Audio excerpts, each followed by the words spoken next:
Hi, everyone, and welcome to episode 97 of the Tick Bootcamp podcast. The title of today's interview is The Team Builder, an interview with Athena Brownson. My name is Richard Johannesson. And I'm Matt Sabatello. Today's podcast guest is Athena Brownson. Athena Brownson is a 29-year-old real estate entrepreneur from Denver, Colorado. Ms. Brownson was a professional freestyle skier practicing over 300 days a year when she first started experiencing the symptoms of her tick disease. After finishing college in 2014, she developed severe anxiety and depression, GI issues, and extreme fatigue. She couldn't figure out why her health was continuing to deteriorate, and she started to have migraines and thyroid issues. Luckily, Ms. Brownson's boyfriend was a doctor who grew up on the East Coast.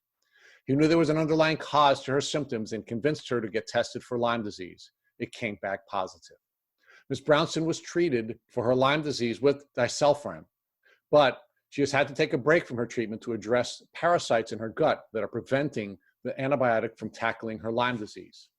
Now, Ms. Brownson aims to help her fellow Lymies by reminding them that, although there may be bad days, you must give yourself grace and love throughout the Lyme disease journey.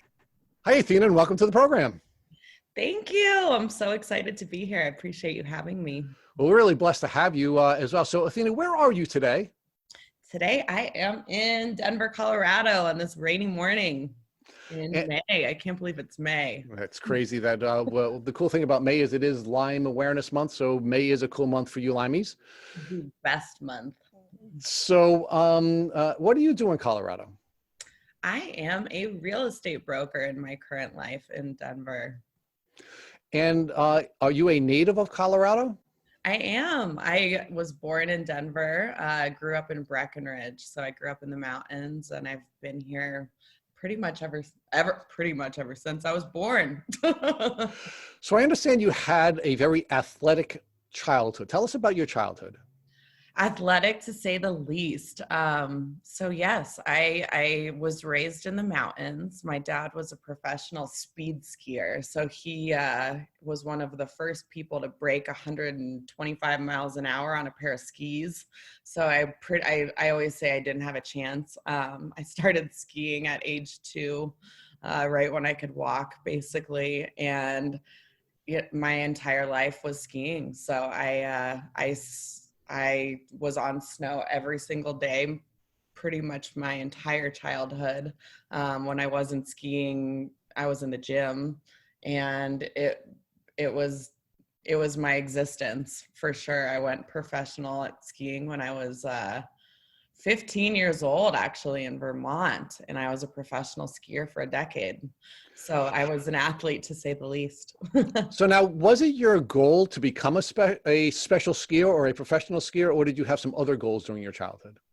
Oh my gosh, I had every goal you could imagine. I wanted to be an orthopedic surgeon. I wanted to be, I definitely wanted to be a doctor for a very long time. And then I kind of moved more into the world of wanting to be an architect. And then I wanted to be a business. I always had really lofty goals. And I think that was because of skiing. Absolutely. So while it was my goal to be a professional skier, that was almost so innate that it bred other goals within me. And skiing taught me everything I know about life, for sure. So what was your family life like during the course of your childhood? Was it a close family, or were you focused on, what kind of things were you focusing on, and what was your family life like? Absolutely. So I am so close with my parents. I'm an only child. My mother had me when she was 42 years old. So, I was raised by older parents, and our family unit was very tight and still is to this day. They're in Breckenridge. I'm in Denver. So we're only an hour apart. I see them all the time. And I always say, they're like the biggest rock stars I know, because they're in their 70s and they're still skiing almost every single day. My dad, now that the mountains have been shut down with coronavirus, he's been hiking mountains. He's 72 and hikes mountains every day to get turns in. So I'm really close with my family, and his athleticism, and my mom's an artist. They're this beautiful combination of complete opposites, and They really formed me into who I am today, and they're my support system for sure. So I'm very fortunate that in that manner. What was your childhood like prior to going to, I'm sorry, what was your social life like prior to going to college? Oh my goodness. So I mean, I was an athlete. So my life did revolve. I was very disciplined. But I spent all my time with other athletes. So I'd wake up with my team and I'd go to the gym at 5 a.m. and get limber for the day. And then I'd be on the mountain from 8 a.m. to 4 p.m. And I was the most energetic little nugget of a human you could imagine. I was surrounded by other professional skiers that were extremely driven and shared the same goals and discipline that I did. I was fortunate enough to grow up in a mountain community where schooling allowed for me to thrive in athletics as well. So I was on the mountain every day by 11 and finished classes for the day. So it was pretty much the perfect dream setup for a kid that wanted to be on snow all the time. So let's talk about your decision to go to college. Why did you go to college, and where did you go to college? Absolutely. School was kind of always an afterthought because of skiing for me. It just wasn't, it wasn't ski. I was so into skiing that it was, of course I was going to go to college, but it wasn't as big of a thought in my life. And I decided to go to school when I think I was on my 7th knee surgery at that point. I've had nine ACLs, 9 knee surgeries. And I think at around number 7, I was only 20 years old at that time. And I thought it was time to go to school. So I had applied to colleges where I knew that I could still ski. And I ended up at CU Boulder, very close by, University of Colorado Boulder, where they have a great program that allowed me to go to school in the summer and the fall. And then I'd take the winter off and continue skiing. And I started off studying business and then architecture and art history and interior design. So like two complete opposites, which describe, I think complement each other really well. But I definitely was very focused on skiing at that point. And then when my skiing career slowly started to disappear because of injuries, skiers have a very early retirement age. So I retired pretty young and went to school full time at CU Boulder, got my degree in art history and interior design with a minor in peace and conflict studies. And yeah, I loved it. I love Colorado, obviously. So you knew at some point your skiing career was going to come to an end and you were going to have a post-skiing career. Mm-hmm. So what were your goals when you were pursuing your college career? Yeah. After you graduated from college? What was your second career going to be after professional skiing? So I think I'd had like a little bit of a quarter life crisis. And I think this happens very commonly when you move from kind of ending one chapter of life and that chapter being so all encompassing, which was, my existence had been skiing. I was skiing 300 days a year for my entire life, pretty much. And the only reason that I stopped doing so was because of injury. So that was definitely a little bit of a quarter life crisis for me. It was, sure, I'm enjoying school and I love to learn, but I didn't have any idea what I wanted to do all of a sudden. So of course I finished college. I thought at the time I wanted to be an interior designer. I love art and art history, and that had been really what was drawing out the passion in me in college.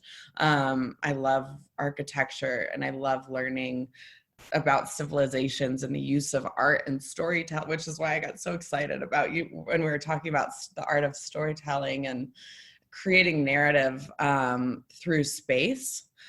So I knew that I really, really loved that. I think I was studying business because it was something that I thought I should do and it would be successful. But did I have any passion for business? Not necessarily. And when I thought about real estate, you know, my dad's a developer. So I did grow up in the world of real estate.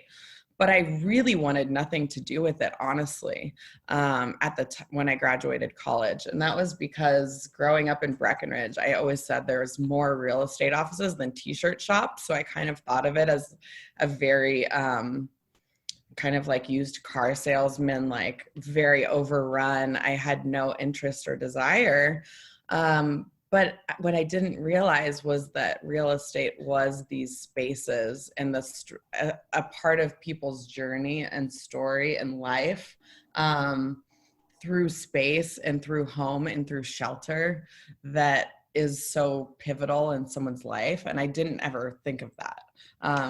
Well, I want to come back to that, but let's walk back a little bit. So Yeah. I'd like to talk to you about your career as a skier and the places skiing took you to, whether it be in Colorado or other places, and what type of contact did you have with the woods and wildlife? Yeah, absolutely. So I'll take you through what a 12-month period would look like in my skiing, because that'll take you throughout the world in which I lived. So as a skier, you chase snow, obviously. So my summers I spent between Oregon, skiing on the glacier at Mount Hood, and then hiking in the forests in Oregon after skiing every day. And Whistler, British Columbia, where it was the same thing. So for about 3 months in the summer, I was skiing on the glacier in Oregon or Whistler, and then hiking in the woods right after it. And then I would go down to South America, chase winter, ski in Argentina, Chile, or New Zealand, depending on the year and where the best snow was. That would be August and September. October, mountains would start to open in Colorado, and I would come back and I would start skiing in Colorado from about October to January. Of course, I'm in the woods constantly, whether it was fully bundled up in clothing with skiing or, hiking in the woods afterward. I was in the forest nonstop. And then in January, I would head to Germany. I lived in Germany 3 or 4 months out of the year for a couple of years. Again, heavily wooded areas. And then I would head up to California. So Mammoth, California. And I'd ski there. So I was pretty much in the forest 360 days a year. And never once did I even know about ticks. So let's talk about that. So I would assume as a professional skier, there was a great deal of training that you received, not only about the techniques associated with skiing, but how to keep yourself safe and what type of equipment you should use. Did any of that training ever include either tick awareness or tick protection tools? I didn't even know that was a thing when I was growing up. No, absolutely not. So, health and wellness and well-being were pivotal in me being a successful skier. So whether that was through dryland training and being in the gym with Olympic lifting coaches, training at the Olympic Training Center here in Colorado Springs, I had nutritionists, doctors on staff, like every doctor you could kind of imagine that was around athletics, I was consulting with, and not once was even the word tick mentioned to me. Never. So let's now talk about that. You had this whole team of professionals whose job it was to maximize your health and your capacity to succeed as a professional athlete. Yeah. And then you start to show what you now know to be the symptoms of your tick disease. When did those symptoms begin to present, and how did your team of professional health coaches react to your symptoms? Honestly, they were so far that my symptoms now, I'm 29 years old, just for the record, so that we can kind of build my chronology. So I'm 29 now. And I look back and I put the pieces together. And I think it was around that mid quarter life crisis that I mentioned previously, that I started exhibiting these signs of Lyme. So at this point, I was pretty removed from this team of professionals that had helped me through, at that point, 9 knee surgeries, 2 ankle surgeries, and then at that moment, a broken neck. So I was pretty far removed from these trainers when I started to experience what I attribute now to being, my earliest symptoms of Lyme disease. So I really didn't have anyone there to help me put it together at that time. It was kind of just, I'm done skiing. What the heck am I going to do next? Okay, so but I don't want to miss the early symptoms that you started to show. I do want to get to the point where you had your quarter life crisis, and I think that's a great way of describing it, because I think that's going to be a really important part of the story that you need to share. But let's walk back to the earliest symptoms. When did you first start showing the symptoms that you now, looking back, know were the symptoms of your tick disease? Yeah, so I started to experience some really, I'm a very I've always been a pretty joyful person. And I started to really battle depression and anxiety when I was in college. And it kind of showed up out of nowhere. So I believe that's what you're referring to. Yeah. And then I started experiencing really bad GI issues. So all of a sudden, a healthy, young, athletic, driven individual was battling mental illness issues that weren't there prior. And to me, looking back when I was in it, of course, never in a million years would I have attributed it to something other than, oh, it's something I'm doing. But looking back now, it's pretty clear that was a pretty dramatic change in my existence and in my mind state and in my mental well-being. And I really attribute that to the onset of all of my symptoms with Lyme. So now, how did your symptoms develop? You indicated that you had this, it looked like joint set of problems where you were having these mental health issues and you were also having your gut health issues at the same time. Yeah. Which is something that we probably want to explore together a little bit more. But then your symptoms started to develop in other ways. What other symptoms began to develop, which you now attribute to your tick disease?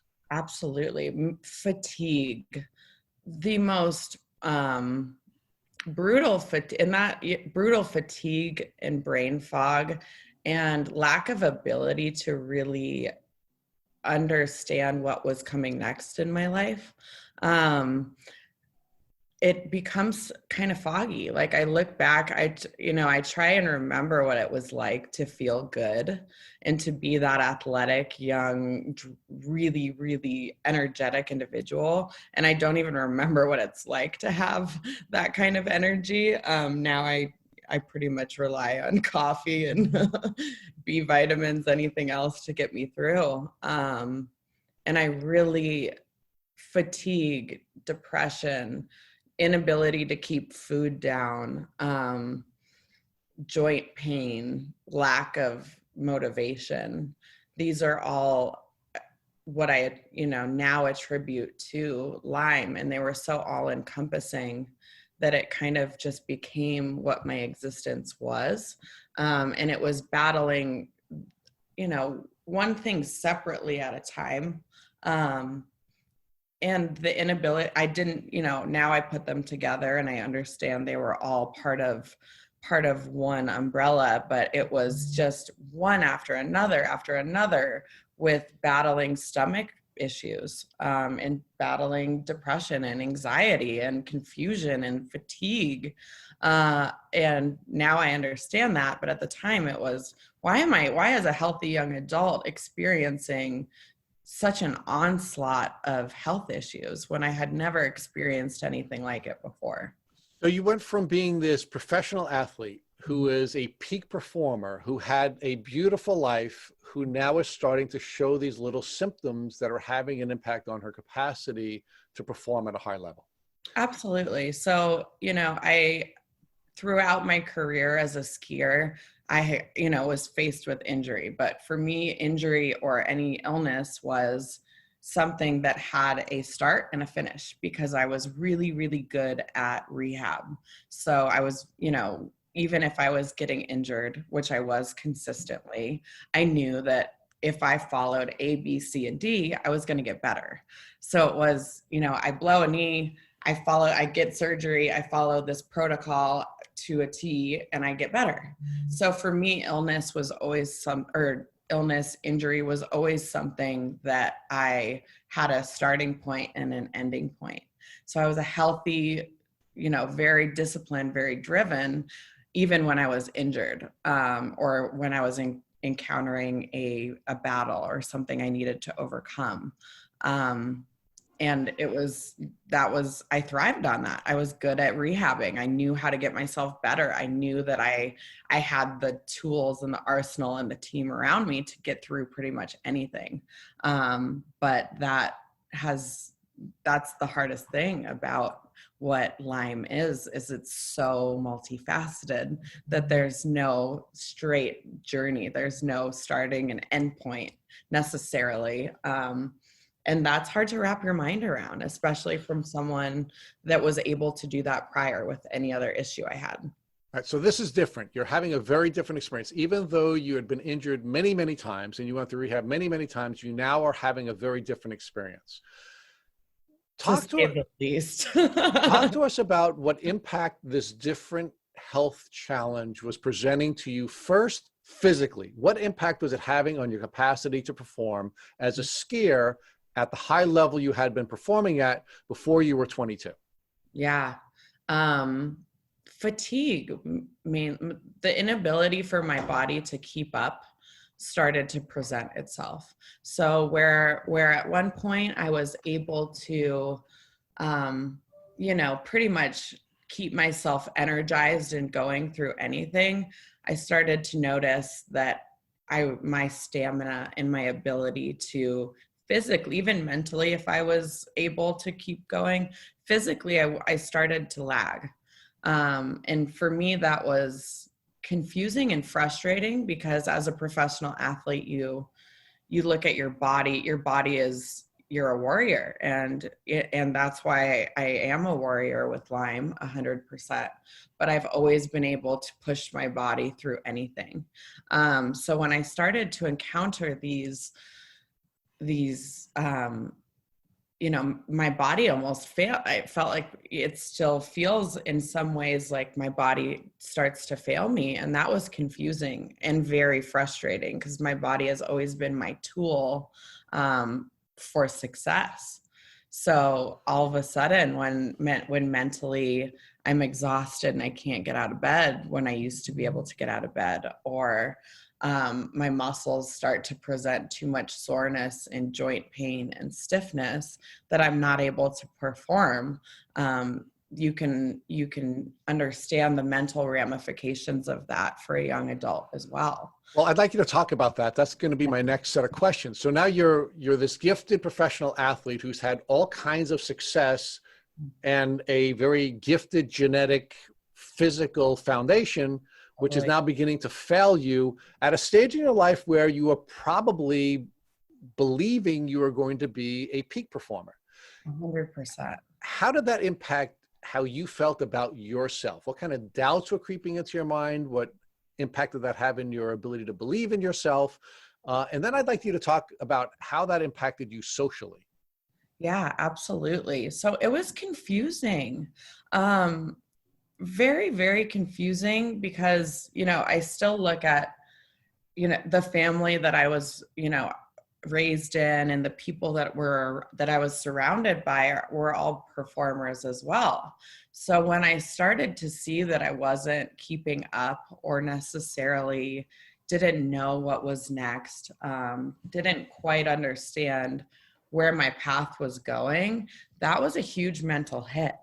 So going from, having these huge aspirations of, Olympic dreams and traveling the world and continually setting these performance goals for myself to kind of having to take a step back, and because my body wasn't keeping up and I wasn't able to perform at that level, was mentally depressing, and it was confusing for me. And it really, it's taken until the last couple of years to understand why that was happening and what my next purpose is.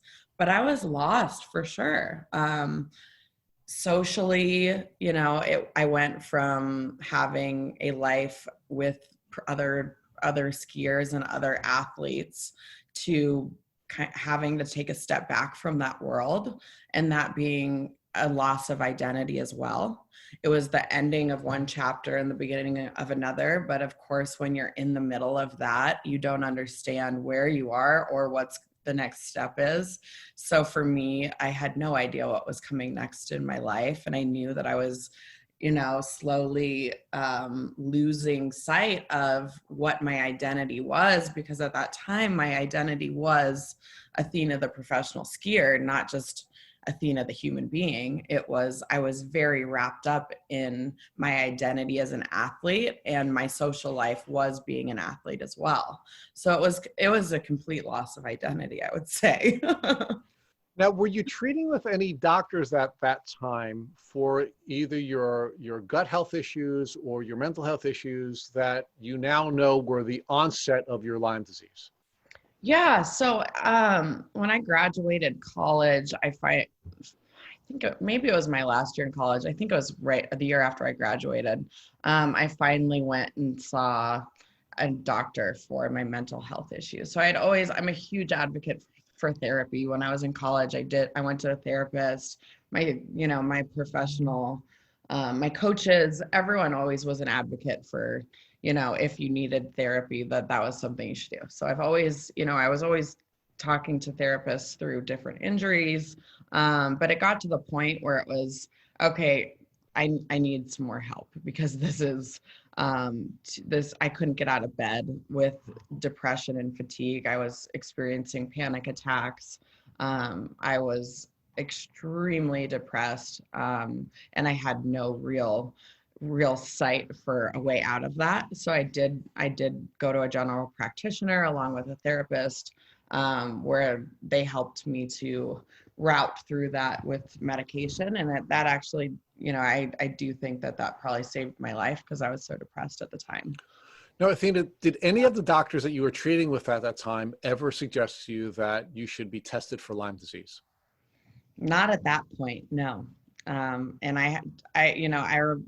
the only person that I'd ever heard of with Lyme, and I didn't even know what Lyme was. There was another girl who was a professional skier that I remember hearing at one point in time that she had Lyme disease. But I'd never once had that come up until really the last 2 years of my life did the word Lyme was that something I encountered. So when were you ultimately diagnosed with Lyme disease? Oh, about a year ago. Yeah, last, what month is it? Quarantine brain. It's April. Or no, it's May. It's Lyme disease awareness month. I was diagnosed last April, 2019. Okay. So can you talk to us about how your symptoms developed, what doctors you saw, and what diagnosis you received between when you first started showing your symptoms at 22 and when you were ultimately diagnosed at 28? Yeah, absolutely. So when I was 25 years old, I fell skiing. I was post-professional career. I was skiing recreationally, being a showboat, and I fell really, really, really hard, and I broke my neck. Well, I say broke my neck. I tore a disc in my neck.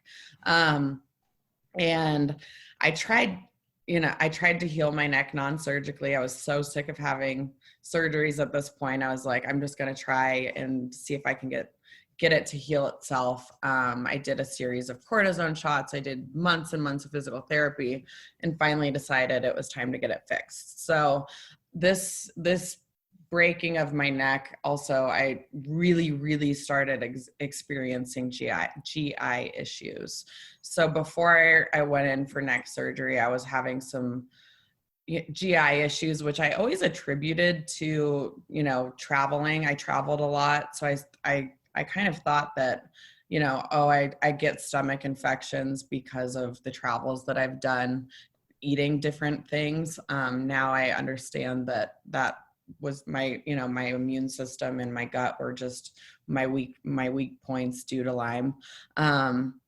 But I always attributed my stomach issues to traveling. But when I broke my neck, I really started to have issues with my stomach. So I got my neck fixed. Best thing I ever did, for sure. But when I was recovering from my neck surgery, it was stomach infection after stomach infection after stomach infection. And we'd treat one and something else would come up, and treat another and something else would come up. And I was really fortunate because I had a doctor who was able to say, I think something bigger is going on here. There's no reason that you should be encountering stomach infection after stomach infection after stomach infection. I think there's something else going on here.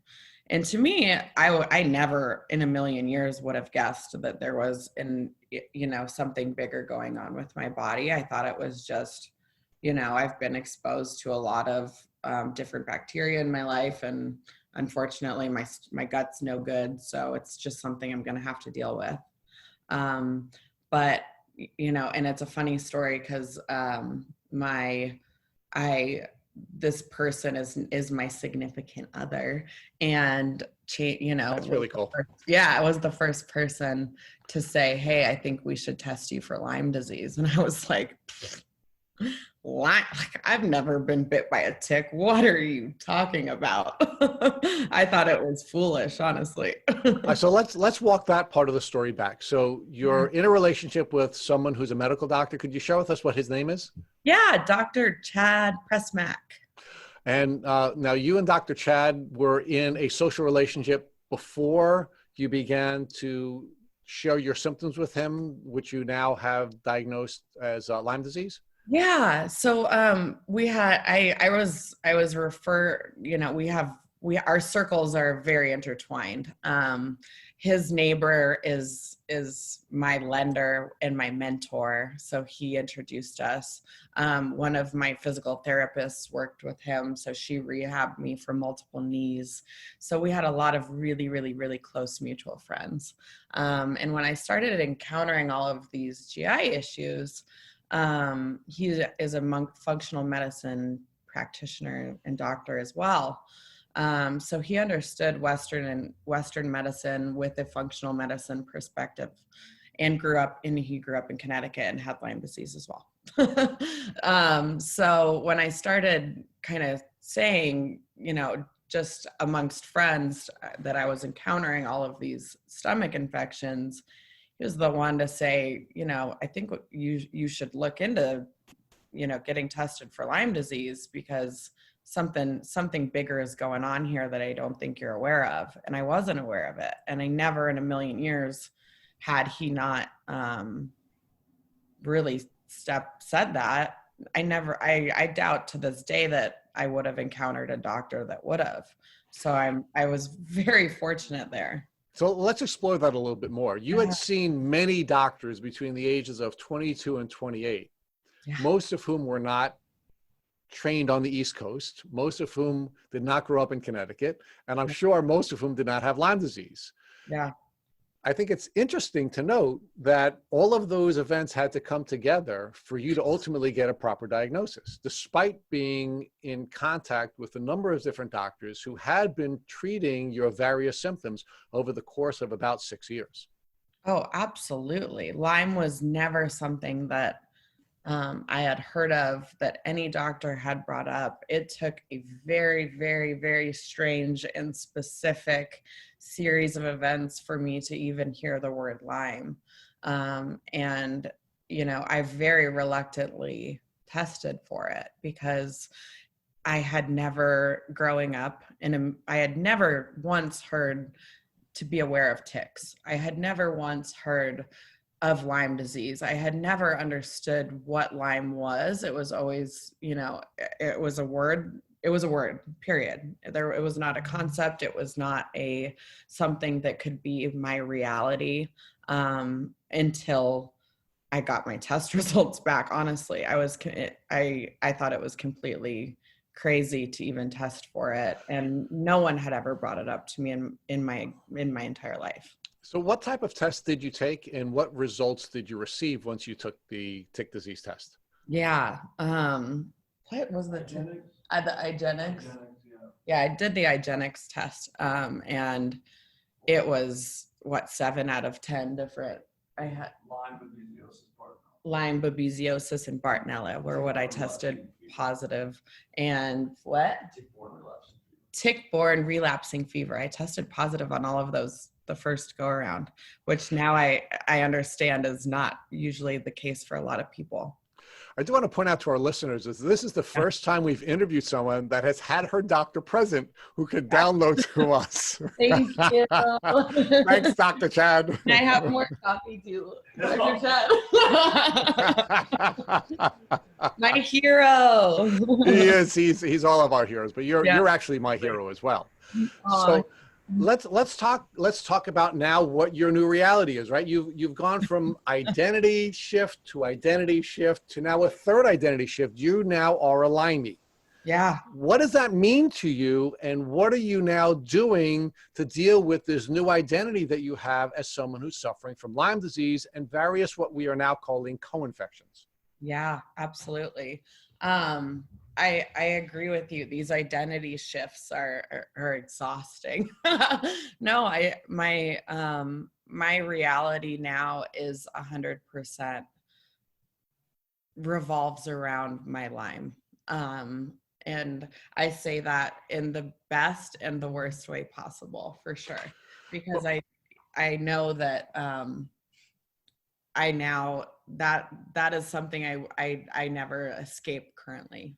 But I want you to walk back now to your Lyme diagnosis. You don't know anything about Lyme disease. You don't know anything about ticks. Dr. Chad, who is now this wonderful new person in your life, who is coincidentally from Connecticut and had Lyme disease, now helps you to get to a diagnosis.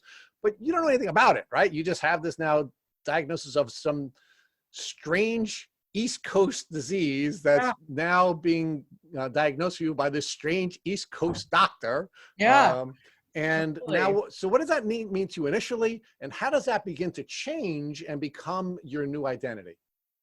Yeah, so when I was diagnosed with Lyme, I had absolutely zero knowledge of it. I didn't know what that meant. I didn't understand the severity of it. I didn't understand that it wasn't, you try and explain Lyme to anyone, and it's very difficult because it's so multifaceted, and it presents in such different ways in different people according to their immune system, their genetics. So getting a Lyme diagnosis is very confusing. Okay, so let's stay with that. Before, I don't want to run too far ahead. Yeah. So right now, excited. I know, and I think our listeners are going to be really excited to hear this piece of your story. But I want to stay with now your initial diagnosis. So, are you afraid? Are you excited? Do you think, hey, I'm now going to be able to do what I always did with all of my other injuries? I now have I have a healing path. I have a diagnosis. I'll pursue this healing path. My body's never betrayed me before. Now I'm going to fix this. Is that what your thoughts were, or did you have other thoughts? I had a multitude of thoughts. So yes, I was really excited to know that there was a reason why I was experiencing so many health issues. I was really excited to know that, I wasn't just going to be experiencing, I had like mercury poisoning and fungal dysbiosis and SIBO, all of these very obscure, confusing health issues. I was excited to know that there was an underlying cause and that underlying cause could be addressed. So in my head, I now had a new goal. My new goal was I'm going to fix my Lyme disease. Did I understand that it was the complexity of that when I was diagnosed. Absolutely not. To So me, it how was something I was going to be able to have an endpoint that would be fixed quickly. and how did you come to understand that this was not something you were going to be able to resolve quickly? And what impact did that have on you personally, socially, professionally? Talk to us about all of the changes that occurred in both you from the standpoint of you now identifying yourself as a different kind of person, and what impact that was having on every aspect of your life. Yeah, and this is still a journey that is very much so unfolding as currently, and I'm still in the midst of it. Absolutely, but my fatigue started to get to the point where I really was not able to have the life that I kept trying to keep up with, at least over the last 5 years. It was an uphill battle to stay social and active and be this high performing individual, which I still am in many regards, but my life had to do a complete 180. And that was due to the fact that I now had such severe fatigue every single day that there was absolutely no way I could continue to keep up with the life that I once had. And that itself is obviously mentally challenging for anyone. Yeah. Now, but Athena, you were losing that life as time went on, right? You went from being this high performer who was at the peak of her career, who starts to get sick, and little by little, you're losing touch with your athletic circle and the friends you had in that circle. And you were not able to engage in a lot of the kinds of social activities you did, even with your own family. Your dad is still a high-level skier, despite being a senior citizen. So you're now losing little by little all of the things that made you, right? And now you've now pivoted your career, and you went from a career as a professional athlete to now a career as a professional realtor. And you've talked to us a little bit about that, and I do want to explore that in more detail. But you're also unable to do all of the little things that you've always done in life, right? You really can't go out, and you really can't do all of the kinds of things you had done before. Talk about that and what impact that's had on you. Man, yeah, it's been extremely difficult, and it continues to be, because I like to think of, I have a very finite amount of energy on any given day. So if I continue to create very lofty goals for myself in the world of business, and generally I do not have very much energy on any given day to even get close to all of the things done that I want to in my business world, let alone have energy left over to expend on being a social young adult. So for me, going from even as I retired out of skiing, I was still very, very active. I ran 20 to 30 miles a week. And I was a boxer, and I did yoga multiple times a week. So I've slowly watched that fade away to the point where now I'm lucky if, one day or 2 days a week, I have the energy to get a really good workout in, let alone most days it's hard for a 15-20 minute walk to get in. So my body has just completely done a 180 in terms of what I'm able to get done in every day. And that's mentally challenging. So now when you got your Lyme diagnosis, you believed you were going to be able to take some medication, get better, and go back to the life you had been living before, right? Yeah, I did. So what medication did you take? One day. All right. So what medication did you take? Yeah. And how did that work or not work for you?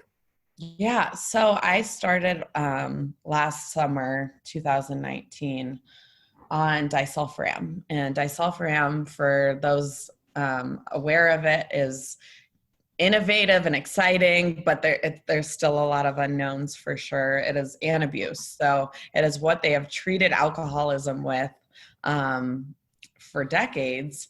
And it's now being used to treat Lyme, which is incredible. But it was really, really, really difficult for me to tolerate. So I started off, I have an incredible Lyme literate doctor here in Denver, Dr. Dan Kinlinder. I always pronounce that wrong. He's an extremely empathetic and gentle and wonderful human. And he introduced me to this drug disulfiram, and we started off very, very, very slowly. And I took it for about 6 months, and unfortunately did not have any success and kept having a lot of issues with being able to tolerate the medication, with my body's reaction to the medication, and not actually experiencing any relief from, or any getting better. We found out now that that's actually because I've had parasites in my gut the whole time that I've been eating that medication. So I'm not currently on anything for Lyme because I'm being treated for the parasites in my gut. So I thought that it was going to be 9 to 12 months of medication and then I would be fixed. And I'm now over a year in, and I really haven't even begun my Lyme treatment again. Well, I don't want you to be so hard on yourself, because I'm sure the parasites are a part of your Lyme treatment.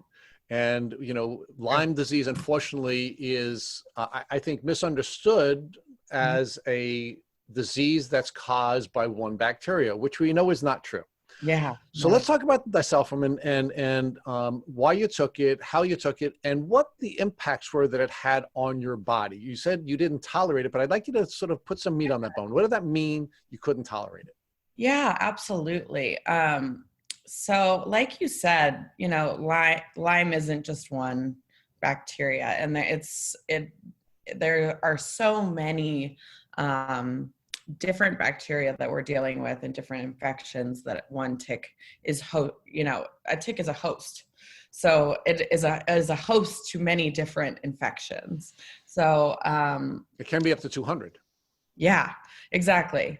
So being able to even wrap my own head around that has been, let alone describe that or explain that, yes, I have Lyme, and that encompasses parasite, and that encompasses so many different elements. It's really hard. It's something that I'm still trying to understand. And I think I'm really grateful for podcasts like this and resources that are making it more digestible and understandable and accessible, because it is something so complex and hard to understand. And I don't quite understand how so many different things have been brought to light in my life through Lyme. But yeah, so disulfiram, I became familiar with the term Herxheimer reaction, which any Limey knows, but it was something that I had no idea what that was. So I started taking,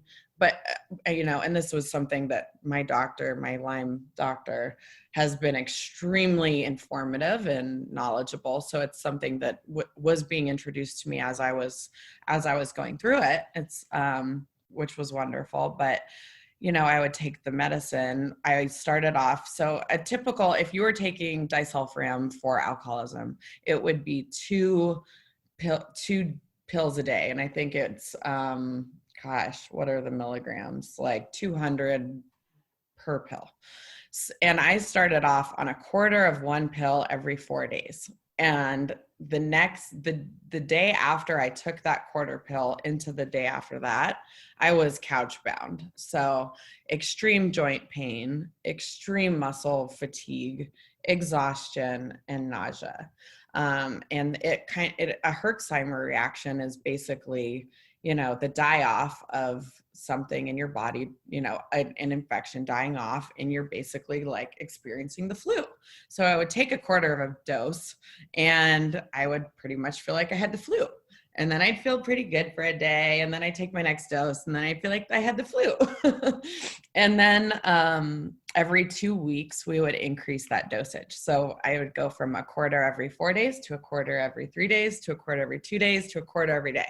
And I got up to a quarter every day and was tolerating it. Oh, sorry, decline. And I was tolerating it pretty well.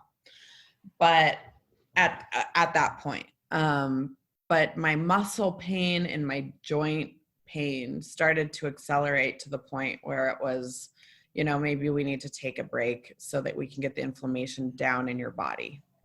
And that's when we started to realize that there was, a multitude of other issues that I was experiencing that were causing the inflammation to be much more severe than it should have been from disulfiram. Yeah.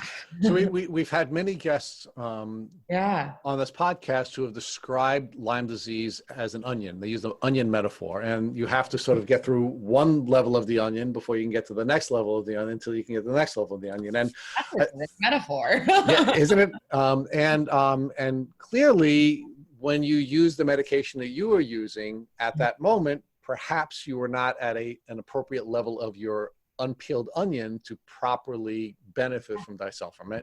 And I do want to share with you and share with our listeners that we actually did an interview with Dr. Richard Horowitz, where and we entitled that podcast episode "Has Horowitz Cured Lyme?", where he discussed his use of disulfiram and the positive impacts that it was having. What happened subsequent to the podcast was Dr. Horowitz was very aggressive about pointing out that disulfiram is a successful protocol, at least in his practice, at curing Lyme for people who only have the one bacteria that we traditionally define as Lyme disease, right? Borrelia burgdorferi. If you had co-infections, this is not necessarily as successful as it would be if not. So Dr. Horowitz shared with us that he believed he cured his wife's Lyme disease, but only because she only had a single bacteria. Yeah. So, and that's something that we've, I definitely, my doctor and I follow Dr. Horowitz very closely. And that's something that we have since been attuned to. So I'm currently now slowly starting to treat Bartonella. So we're going to start working on what we call the quote unquote co-infections. Whether that's the right terminology or not, I'm not sure.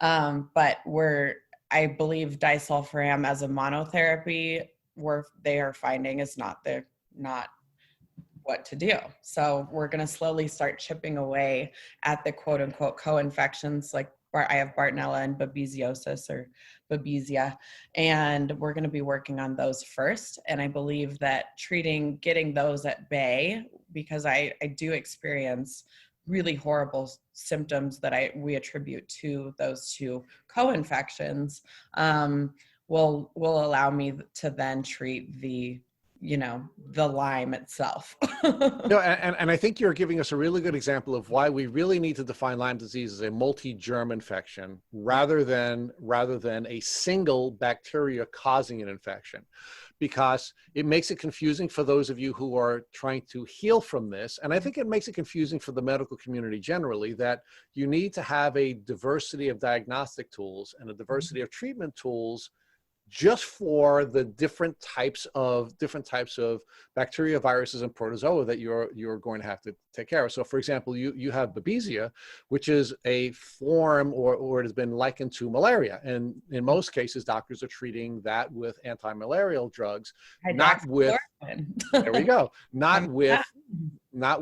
traditional antibiotics. Or less than traditional antibiotics, which is why we have, beautiful people like Dr. Horowitz who are doing really creative things with medications that have not been used in this arena. But because it's a multi-germ infection, you have to treat it differently than if you had a single bacteria that was causing the infection, which is why you've been failed to this point, despite being lucky enough to have a beautiful man in your life who could help you get a diagnosis. And and to have the full scope of the diagnosis. So you've tried one form of antibiotics and it hasn't helped you.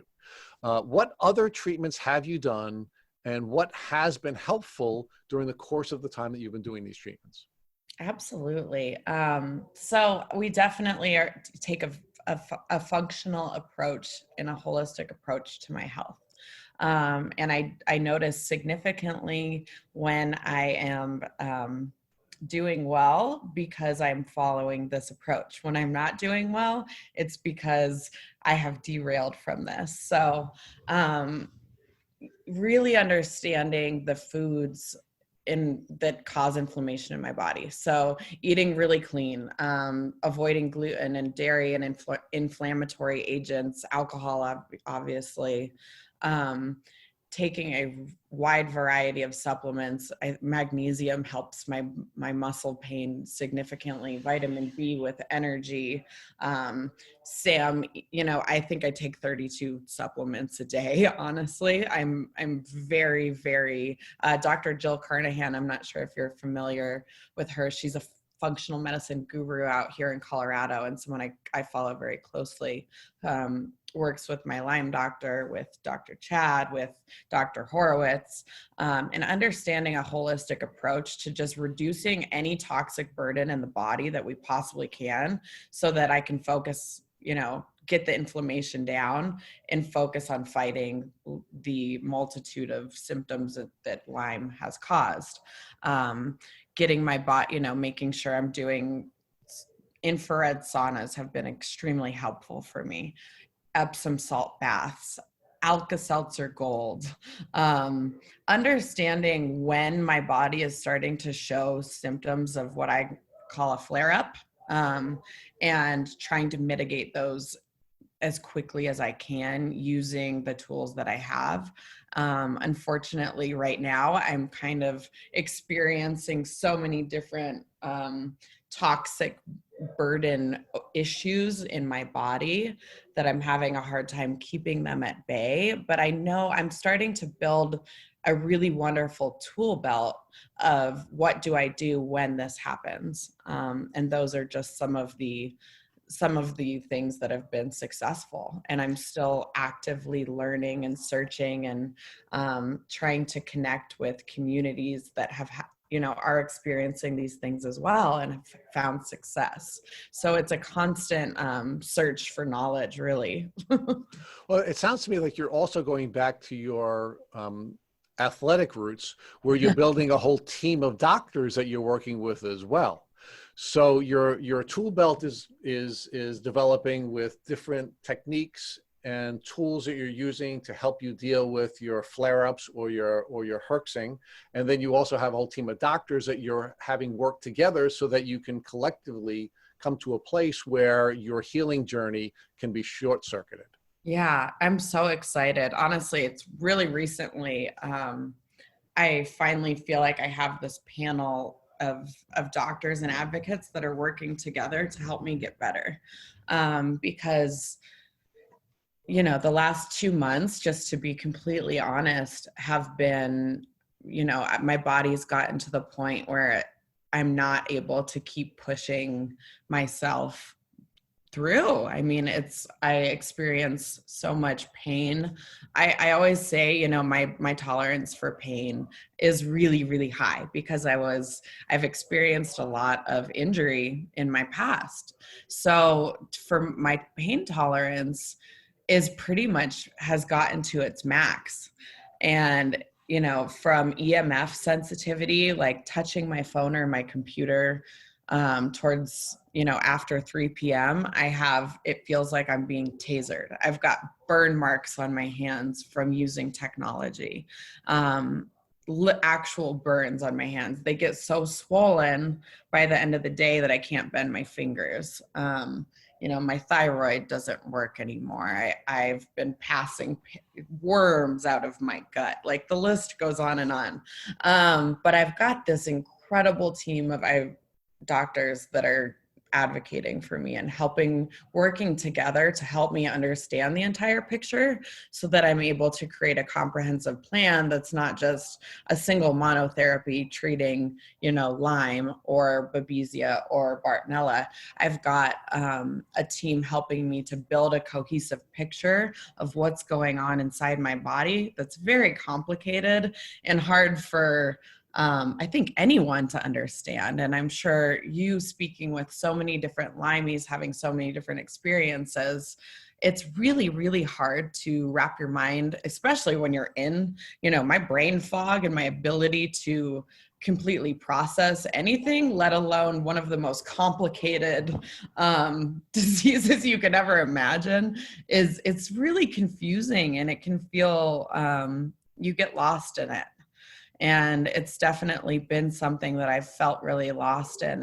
And I'm really grateful to have doctors working together now. And we're trying to figure out what the best therapies are and what the most comprehensive for attacking such a multitude of issues. So I'm really lucky in that manner. But, I also realize that I'm in a fortunate position and that, I couldn't imagine going through this without these people.